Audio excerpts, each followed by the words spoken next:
What I had to give up to get out: number one, wanting to be the right one every time, having to have the last word in every conversation, always having to be the one that proves them wrong, always having to be the one that's right, always having the last say.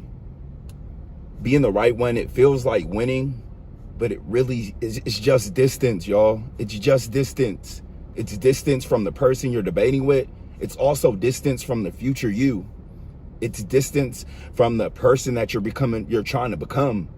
Because the person that you aspire to be one day, that I know you're trying to be, they're not going to be that kind of person that even cares about being the right one or being the one that has the last word. So it's not winning. It's just distance between all the things that matter most, especially you, yourself. But we have to let go. Let people think they right, even if they wrong. Tell them they right. That's not your weight to carry.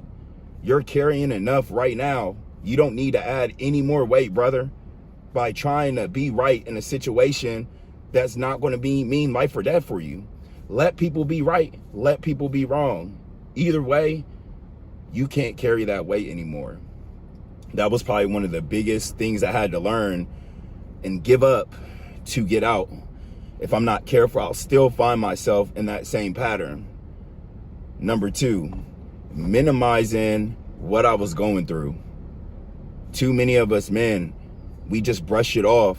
We minimize the pain that we're experiencing. We minimize our reality of the situation that we're in. I was in that 5x7 room for 2-3 years, and I was calling it a rough patch.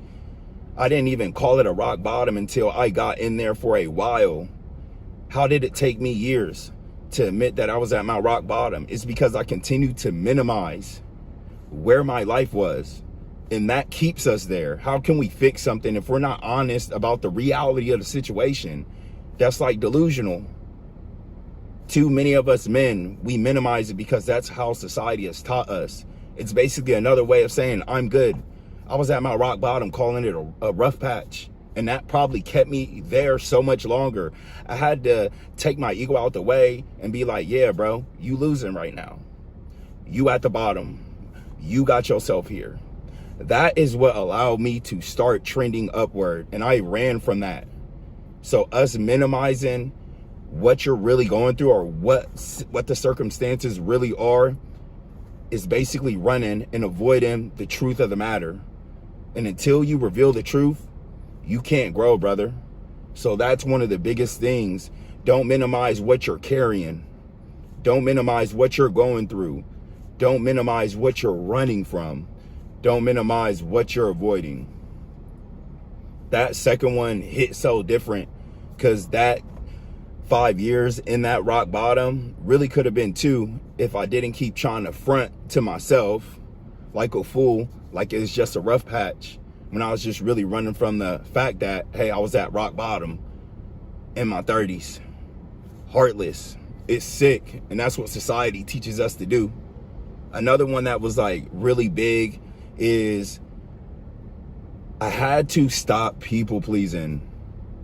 I worked so much on, I spent more time managing my image and how I look outward than managing my actual situation. I was more focused about how I looked like how my Instagram looked, how many followers I had. I was so worried about like the highlight reel of my life, when in all actuality, my life was in shambles. I had no life. I was in a 5x7 room, but still online, acting like my life was popping. Too many of us find ourselves people pleasing. That's a form of people pleasing.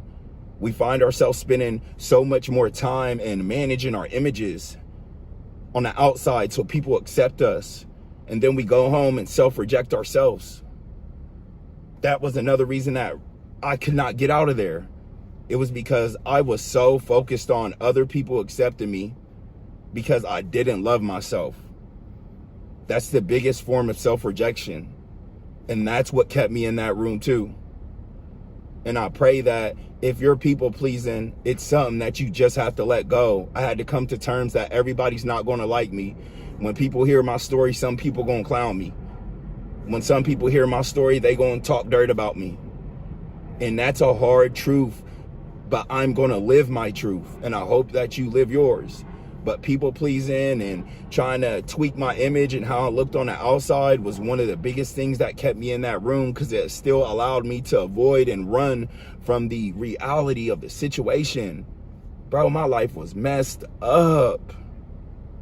Whoa.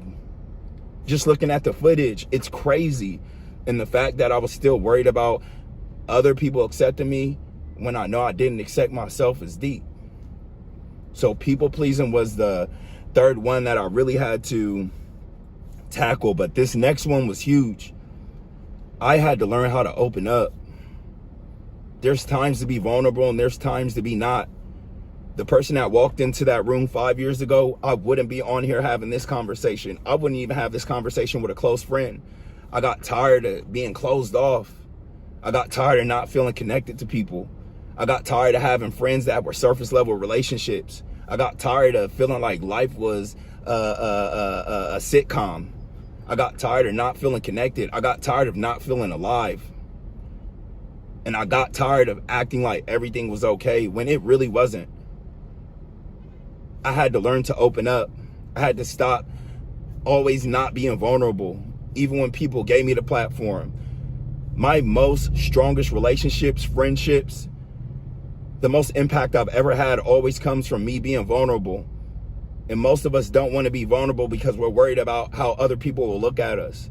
Live your truth. People are out here waiting for you to live your truth, because that's what's going to keep them alive. So as you're watching this video, like, you know there's a version of you that you need to show to the world, but you feel like people are going to judge you, or people are going to say this, or people are going to say that. And most likely you're right, they will. But at the end of the day, when you're on your deathbed, there's two choices of pain that you can have, and the choice is yours. But you got to start opening up. All my biggest career opportunities, all my strongest relationships, life is so more fulfilling. Life is, every day that I live now seems like a whole month of the days I used to live, because I'm willing to be vulnerable. I'm willing to put myself out there. I'm willing to share my low points.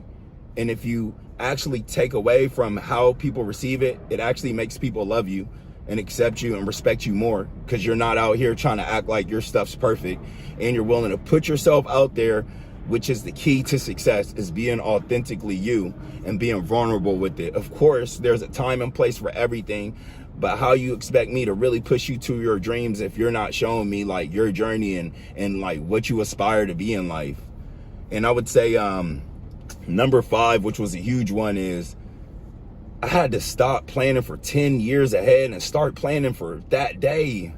I was so focused on where my life would be in 3 to 4 or 5 years that 2-year stay turned into a 5-year stay.